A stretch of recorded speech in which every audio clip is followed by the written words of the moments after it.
Na palavra encontramos luz, mesmo em meio à escuridão. No Apocalipse vemos Cristo, nossa esperança e salvação. Refúgio na palavra, firme até o fim. Tu és o meu refúgio e o meu escudo. Na tua palavra eu espero. Salmos 119, 114. Refúgio na palavra. Apocalipse capítulo 2. Ao anjo da igreja em Éfeso escreve: Estas coisas diz aquele que conserva na mão direita as 7 estrelas e que anda no meio dos 7 candeeiros de ouro. Conheço as tuas obras, tanto o teu labor como a tua perseverança, e que não podes suportar homens maus, e que puseste à prova os que a si mesmos se declaram apóstolos e não são, e os achaste mentirosos, e tens perseverança, e suportaste provas por causa do meu nome, e não te deixaste esmorecer. Tenho, porém, contra ti que abandonaste o teu primeiro amor. Lembra-te, pois, de onde caíste, arrepende-te e volta à prática das primeiras obras. E se não, venho a ti e moverei do seu lugar o teu candeeiro, caso não te arrependas. Tens, contudo, a teu favor que odeias as obras dos nicolaítas, as quais eu também odeio. Quem tem ouvidos, ouça o que o Espírito diz às igrejas. Ao vencedor, dar-lhe-ei que se alimente da árvore da vida que se encontra no paraíso de Deus. Ao anjo da igreja em Esmirna escreve: Estas coisas diz o primeiro e o último, que esteve morto e tornou a viver. Conheço a tua tribulação, a tua pobreza, mas tu és rico, e a blasfêmia dos que a si mesmos se declaram judeus, e não são, sendo antes, sinagoga de Satanás. Não temas as coisas que tens de sofrer. Eis que o diabo está para lançar em prisão alguns dentre vós, para serdes postos à prova, e tereis tribulação de 10 dias. Sê fiel até a morte, e dar-te-ei a coroa da vida. Quem tem ouvidos, ouça o que o Espírito diz às igrejas. O vencedor de nenhum modo sofrerá dano da segunda morte. Ao anjo da igreja em Pérgamo escreve: Estas coisas diz aquele que tem a espada afiada de 2 gumes. Conheço o lugar em que habitas, onde está o trono de Satanás, e que conservas o meu nome e não negaste a minha fé. Ainda nos dias de Antipas, minha testemunha, meu fiel, o qual foi morto entre vós, onde Satanás habita. Tenho, todavia, contra ti algumas coisas, pois que tens aí os que sustentam a doutrina de Balaão, o qual ensinava a Balaque a armar ciladas diante dos filhos de Israel para comerem coisas sacrificadas aos ídolos e praticarem a prostituição. Outro sim, também tu tens os que da mesma forma sustentam a doutrina dos nicolaítas. Portanto, arrepende-te, e se não, venho a ti sem demora, e contra eles pelejarei com a espada da minha boca. Quem tem ouvidos, ouça o que o Espírito diz às igrejas. Ao vencedor, dar-lhe-ei do maná escondido, bem como lhe darei uma pedrinha branca, e sobre essa pedrinha escrito um nome novo, o qual ninguém conhece, exceto aquele que o recebe. Ao anjo da igreja em Tiatira escreve: Estas coisas diz o Filho de Deus, que tem os olhos como chama de fogo e os pés semelhantes ao bronze polido. Conheço as tuas obras, o teu amor, a tua fé, o teu serviço, a tua perseverança e as tuas últimas obras, mais numerosas do que as primeiras. Tenho, porém, contra ti o tolerares que essa mulher, Jezabel, que a si mesma se declara profetisa, não somente ensine, mas ainda seduza os meus servos a praticarem a prostituição e a comerem coisas sacrificadas aos ídolos. Dei-lhe tempo para que se arrependesse. Ela, todavia, não quer arrepender-se da sua prostituição. Eis que a prostro de cama, bem como em grande tribulação os que com ela adulteram, caso não se arrependam das obras que ela incita. Matarei os seus filhos, e todas as igrejas conhecerão que eu sou aquele que sonda mentes e corações, e vos darei a cada um segundo as vossas obras. Digo, todavia, a vós outros, os demais de Tiatira, a tantos quantos não têm essa doutrina e que não conheceram, como eles dizem, as coisas profundas de Satanás. Outra carga não jogarei sobre vós, tão somente conservai o que tendes até que eu venha. Ao vencedor, que guardar até ao fim as minhas obras, eu lhe darei autoridade sobre as nações, e com cetro de ferro as regerá e as reduzirá a pedaços como se fossem objetos de barro. Assim como também eu recebi de meu Pai, dar-lhe-ei ainda a estrela da manhã.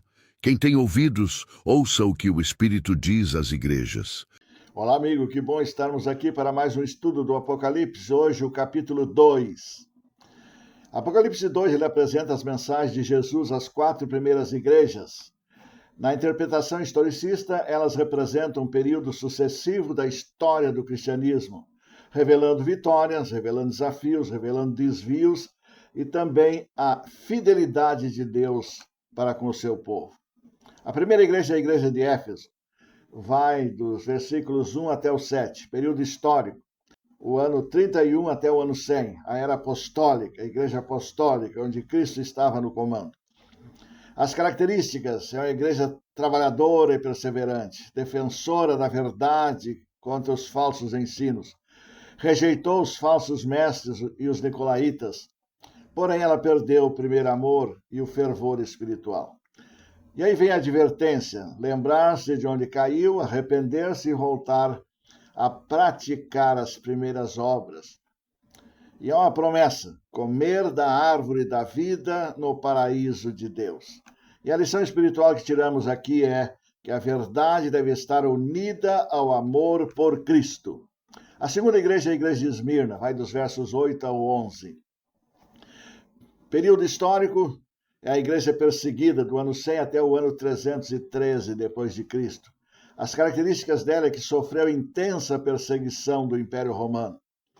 Apesar da pobreza material, ela era rica espiritualmente e permaneceu fiel diante das provações. Advertência: não temer os sofrimentos futuros e permanecer fiel até a morte, e assim vem a promessa, então, de receber a coroa da vida. Não sofrer o dano da segunda morte. Que maravilha! E a lição espiritual é que a fidelidade a Cristo vale mais do que a própria vida.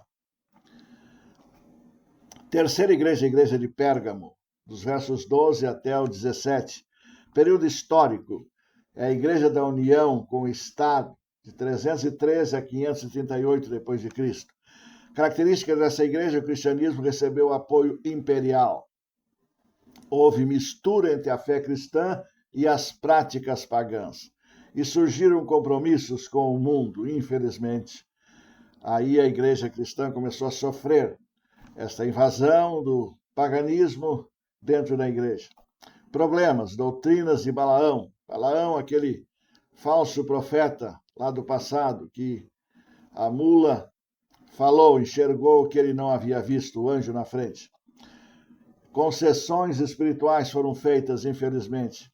E a doutrina dos nicolaítas, corrupção da fé, a prática de sacrifício, de comer carne sacrificada aos ídolos e prostituição. A advertência é arrepender-se dos compromissos com o erro. E a promessa é que, então, Deus daria o maná escondido, uma pedra branca com um novo nome, aquele que permanecesse firme, que perseverasse até o fim. A lição espiritual é que o povo de Deus deve permanecer puro em meio às influências do mundo.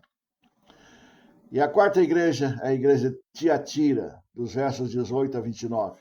Período histórico: é a igreja medieval, de 538 até 1517 depois de Cristo.